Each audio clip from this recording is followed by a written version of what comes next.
Gjergj Kastros Skënderbeu, një ndër figurat më të diskutuara në historinë e Europës juglindore. Për më shumë se 5 shekuj, figura e tij ka marrë forma të ndryshme: hero, mit, simbol i rezistencës, figurë politike apo edhe subjekt kontestimesh nacionalist. Por sot ne pyesim, çfarë thonë historianët e huaj, çfarë tregojnë studimet e tyre, dhe mbi të gjitha, si e ka parë bota Skënderbeun nga shekulli 15 deri sot.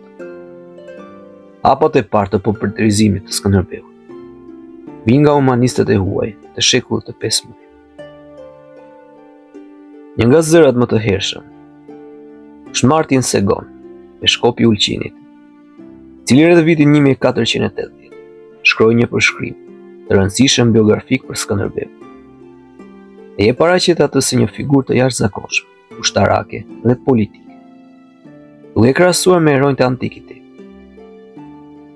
Pak vite më pas, një tjetër burim i rëndësishëm vjen nga Konstantin Mihajlović, ish janiçer serb, i cili në veprën Memoriat e janiçerëve e përshkruan Skënderbeun si një komandant të talentuar, të aftë për të manovruar mes fuqive të kohës.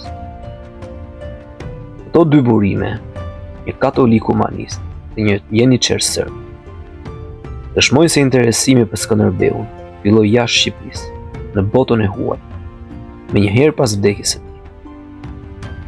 Në 1508, në Rom, botua një nga veprat më të rëndësishme për Skënderbeun: Historia e jetës e Skënderbeut, me Marin Barletin. Kjo vepër u përhap në të gjithë Evropën, duke përkthyer në gjermanisht, italisht, frëngjisht, anglisht, spanjisht, polonisht e rusisht. Barleti e ngriti figurën e Skënderbeut në nivelin e heronjve pikë të letërsisë perëndimore. Ai u bë një figurë e mitologizuar dhe tij qarkullonin legjenda. Si ajo se ushtarët osmanë luteshin te vari i tij dhe mbanin pjesë të eshtrave të tij si relike. Vepra e Barletit krijoi bazën e një Skënderbeu të idealizuar, të cilin Evropa e përqafoi si simbol të rezistencës kundër perandorisë osmane. Historia europiane e shekullit të 16-17 e ngriti Skënderbeun në një pjedestal të veçantë. Ai u konsiderua mbrojtës i krishterisë në një kohë kur perandoria osmane shtrihej deri në portat e Vienës. Historianët perëndimor e shihnin si kryqëtarin e fundit, e figurë simbolike, që përfaqësonte qendresën e Evropës. Në këtë periudhë, botohen qindra vepra letrare, teatro, poezi dhe kronika, ku Skënderbeu shfaqet si figurë epike dhe shpëtimtare i qytetërimit perëndimor. Me zhvillimin e filologjisë dhe historiografisë, historiani filloi të dallonte mes Skënderbeut real dhe Skënderbeut mitik. Studiuesi si Natalie Kleri, një nga autoritetet më të mëdha të Ballkanit, tregojnë se figura e Skënderbeut është përdorur nga shumë kombe, shqiptar, serb, grek, malazez, secili duke e përshtatur sipas nevojave kombëtare. Kleri thekson se imazhet e tij, figura letrare dhe figura guri, janë produkte të 4 periudhave: para romantizmit, periudha e nacionalizmit romantik, komunizmi dhe epoka pas viteve 90. Kjo tregon se Skënderbeu është më shumë se një figurë historike. Ai është një simbol që ka ndryshuar sipas interesave politike të çdo epoke. Edhe në historiografinë turke, Skënderbeu ka marrë vëmendje të veçantë. Studimi i Bülent Bilmez analizon se sipas rënies së perandorisë osmane dhe themelimit të Republikës së Turqisë, figura e tij u reinterpretua në mënyra të ndryshme.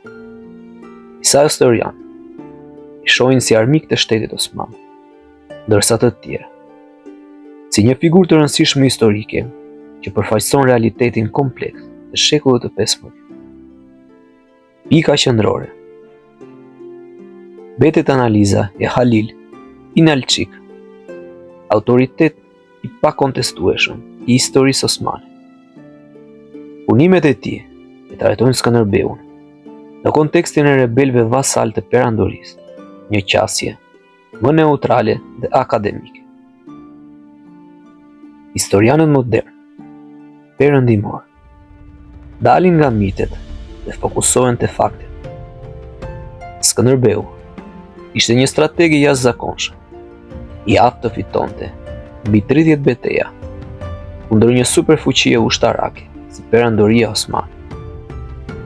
Ai mbajti për më shumë se 25 vite jashtë kontrollit osman, në territor të vogël, duke krijuar një shembull të rrallë rezistence lokale në Evropën e shekullit të 15. Ai ndërthurte diplomacinë me luftë, bashkëpunoi me Napolin, Hungarinë, Serbinë, Venedikun dhe Selinë e Shenjtë. Kjo qasje moderne e sheh Skënderbeu jo si mit, por si lider kompleks që dinte të manovronte në një realitet të vështirë politik. Ai nuk ishte thjesht antikrist apo kryqëtar, por një lojtar i zgjuar në një skenë të ndërlikuar gjeopolitike. Sipas burimeve të huaja, ka dy arsye të mëdha se Skënderbeu mbetet figurë pane-europiane. Shembulli i rrallë i rezistencës lokale kundër perandorisë osmane. Për historianët evropianë, ai ishte komandanti që tregoi se edhe një principat e vogël mund të sfidonte një superfuqi. Ikon kulturore dhe historike. Nga operat italiane tek piktor gjerman, tek letërsia e ershme franceze, Skënderbeu shndrua në figurë simbol të Evropës së krishterë.